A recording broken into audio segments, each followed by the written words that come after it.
All right, perfect. I think we are live. I'm just going to give it a nice refresh, make sure I can see us here. Awesome, we are live. Wonderful.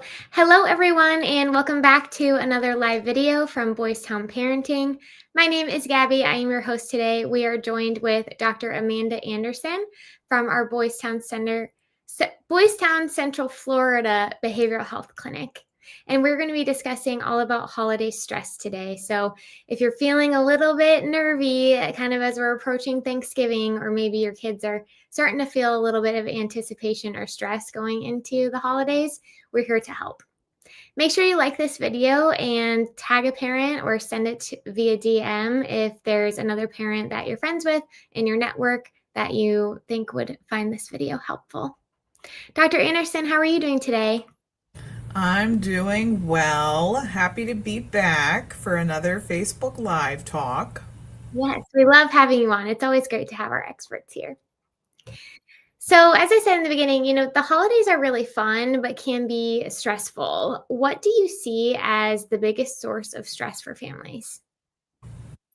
Yeah, this time of year, there's quite a few pressures that are coming up. There's some financial pressures to make some really fun events happen. Some families plan some pretty elaborate community events or big trips to visit with extended family. There's also the pressure of extended family coming into town, and a lot of the families we work with, they got to get the house clean, they got to get the room ready for the guests, and we see a lot of changes in the normal routines of day to day disrupted. This is also a time of year where some loneliness and emotional stressors like grief, missing family members that are not able to be here or have passed on, stress from that as well. And being in the end of the year, a lot of our parents have some really big deadlines at work that they have to meet. But then with the added events of the holidays, it's like, how do we help them navigate and juggle it all? So that is what we see this time of year as the sources of stress during the holidays. And when parents and families come into the clinics with some of those sources of stress, what advice do you give them? Yeah. Well, at first, we want to validate the feeling of being overwhelmed and trying to juggle so many things. We help support them by helping them kind of remember it's okay to say no to some things. You don't have to do it all, and it doesn't have to always be as elaborate as your original ideas are. So, really sitting down and helping them set realistic expectations. Plan a budget for trips or plan a budget for gifts that is reasonable and workable. We also kind of work with them on communicating with family members and setting appropriate boundaries, right? Because people that they don't tend to see all the time might be coming to visit, and we want them to be able to set clear boundaries on what they're going to tolerate and how that visit's going to go. Other things that help with the stress of this time of year is we remind kids and their parents, you got to make time to take care of yourself. It's very overstimulating this time of year with all the events and the lights and the hustle and the bustle. So helping them come up with a relaxation and like a calm down routine, reminding them that it really would be beneficial to plan time to wind down after these big events. Yeah. I know we usually tend to think of the week after Christmas or first week of January. I'll relax then and it'll be fine. But definitely during the holiday season, designating, even if it's just short spurts on relaxing is helpful. So I love that you said that. Yeah, Mhm. and to follow up on that, Gabby, it's about really putting an intentional effort into pre-planning. And later some of what we'll talk about is like pre-teaching to the children of like what's coming up and how the schedule might change. And even though school is out, really, we got to try to stick to the same bedtime because that's important. So lots of intentional effort behind planning ahead of time and kind of talking or role playing how things might go around those difficult family members who just say whatever comes to mind, preparing your kids for some of those emotions that may come up around the relative that just speaks too freely, if you will. Yes, definitely. I think we all have one of those relatives. So pre-teach, plan ahead for sure. Yes, definitely. And what signs can parents look for that holiday stress might be affecting their kids? Yeah, well, it's similar to any kind of stress detection, if you will. When your kids start acting different than the norm, and sometimes this might show up as they're a little moodier or grouchier than usual. So looking at some of that increased irritability as a sign. For older kids, they might have difficulty focusing or concentrating. Some kids might withdraw more. They might have a harder time falling asleep during bedtime. So that's some of the signs of like, let's check in. How are you feeling? Looking for those key changes in their usual behaviors. Sometimes it gets as extreme as like acting out and temper tantrums, even. And if we, as parents, notice some of those symptoms happening, what is the first step we should take? Definitely getting on to the child's level and again, validating that feeling, letting them know what you've noticed, kind of talking about it in some behavioral terms first, and then saying, I wonder how you're feeling. Could you be? And then usually they're going to tell you how they're feeling. But, reminding parents that you want to talk about it. You don't want to avoid talking about it and approach them and let them know what you've noticed. And then really kind of working with them to give them a sense of control during this time. That is super helpful. Asking them, what holiday traditions are they looking forward to doing this year? And maybe it's baking cookies, maybe it's watching some holiday movies or going to a local holiday event around town. That way they have more control during this time of year. And we see that helps alleviate some stress. Yeah. And do you think for both kids and parents, some of the reason where we might be feeling some of these, more upsetting emotions or frustration or stress around the holidays is because of comparison? Yeah, good point, Gabby. A lot of times it's like, wow, what are the kids' friends' families doing? And, sometimes as parents, we want to go all out.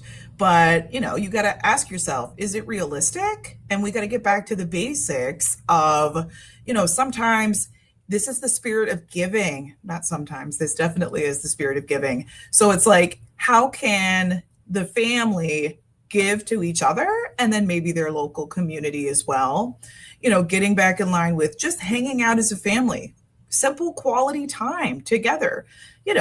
Maybe, hey, we're going to get off screen times a little bit earlier than we usually do so we can engage in some baking or family board games together.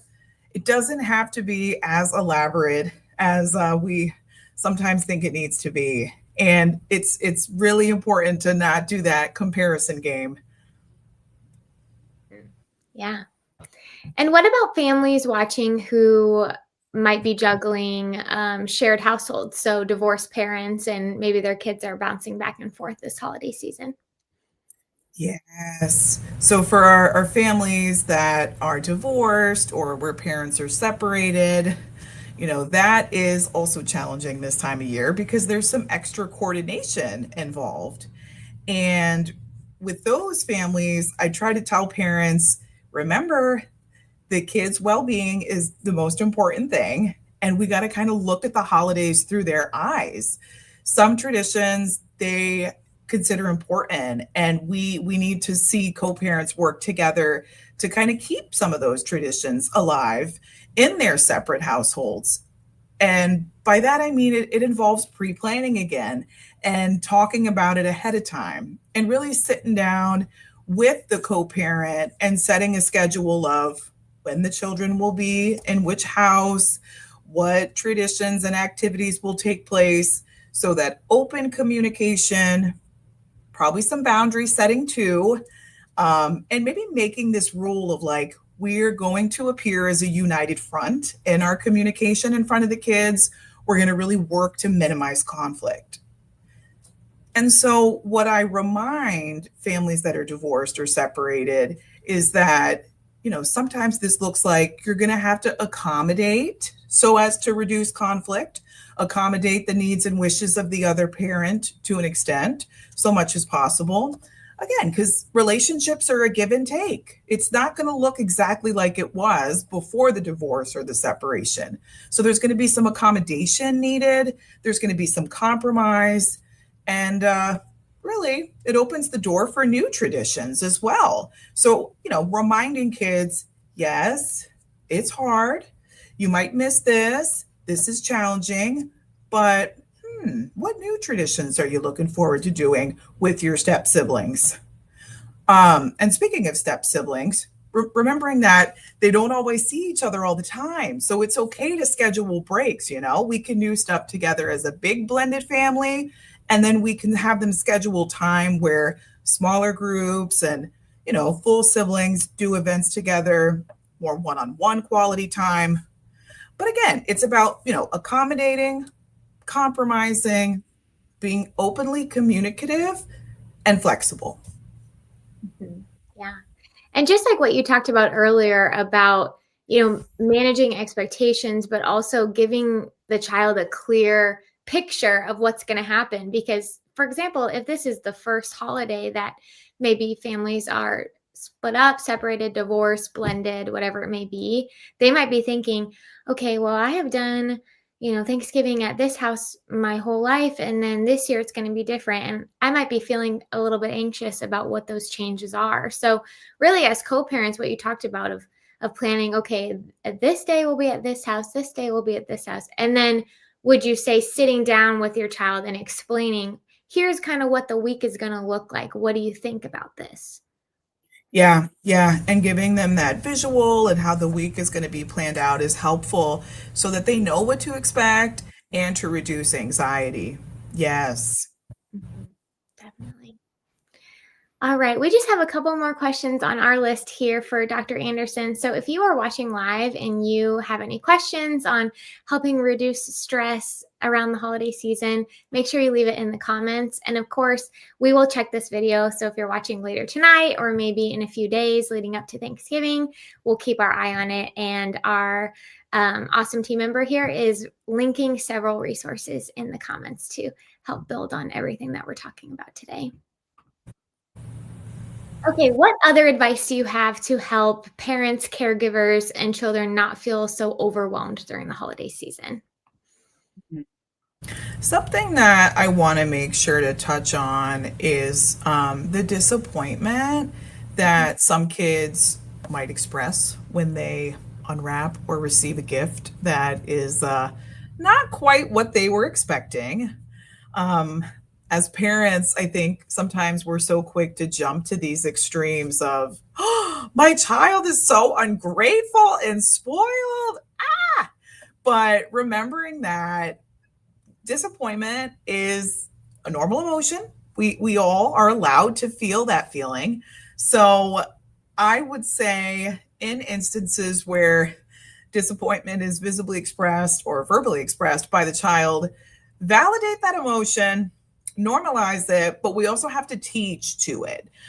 We have to remind children probably before the gifts are unwrapped. So some pre-teaching again. Hey, it's the thought that counts sometimes behind gifts. And how do you think you might handle it this year if you get a gift from grandpa or Santa that's not what you're expecting, for those families that celebrate Christmas. And kind of like maybe doing some role plays, because it's like we want them to have a way to express, "Aw, bummer, this wasn't what I was hoping for, but you know what? This aspect of it's kind of cool." Kind of giving them language around how to show that gratitude, but also reminding them it's okay to be bummed. It's okay to be disappointed. We just have to be respectful in how we express that. Um, yeah. So I wanted to make sure to talk a little bit about that as well. Yes, that's great to mention. Uh-huh. Because yeah, I mean, opening a gift really at any age is an emotional. It's exciting, and then you can go up and down, and so I'm glad you mentioned that. Yeah.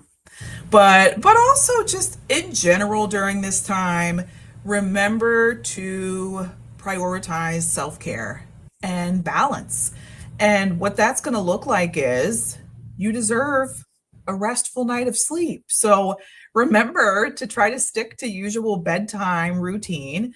And for those that are traveling, try to bring a little piece of home with you, whether that be a pillow or a small throw blanket, for our kiddos, a familiar stuffed animal that smells like home, feels like home. That way, these sleep cues and things that they're used to at night, like that's gonna aid in like better sleep when you're out of the house for the travel of the holidays.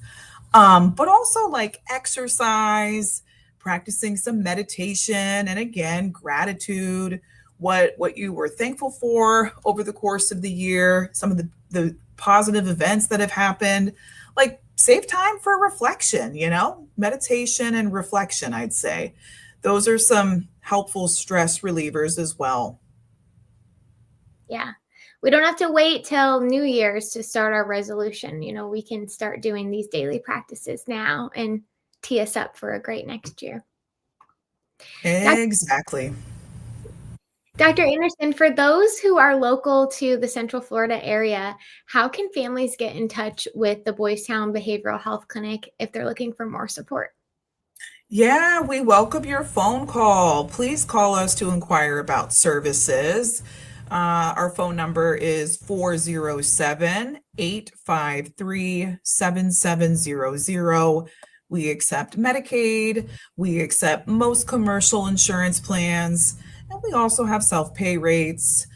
We work with children, teens, and some young adults. So that's one way to get in touch with us. I also love to refer families to the yourlifeyourvoice.org website, so ylyv.org, and of course, parenting.org, for our wonderful parenting resources and common sense parenting tips.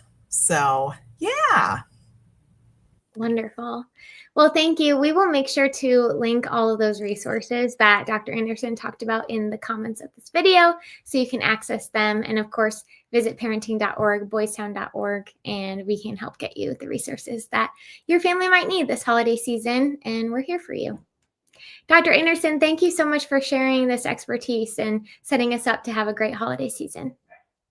Well, it was my pleasure, Gabby. Thank you for inviting me to this talk. And yeah, I wish everybody a safe and warm holiday season where you get to recharge and have some family time, And remember, it's okay to say no. You don't have to do it all this time of year. Yes, definitely. If you enjoyed this live chat, make sure you give it a like and share it with another parent, and we'll see you guys next month. Thanks, everybody.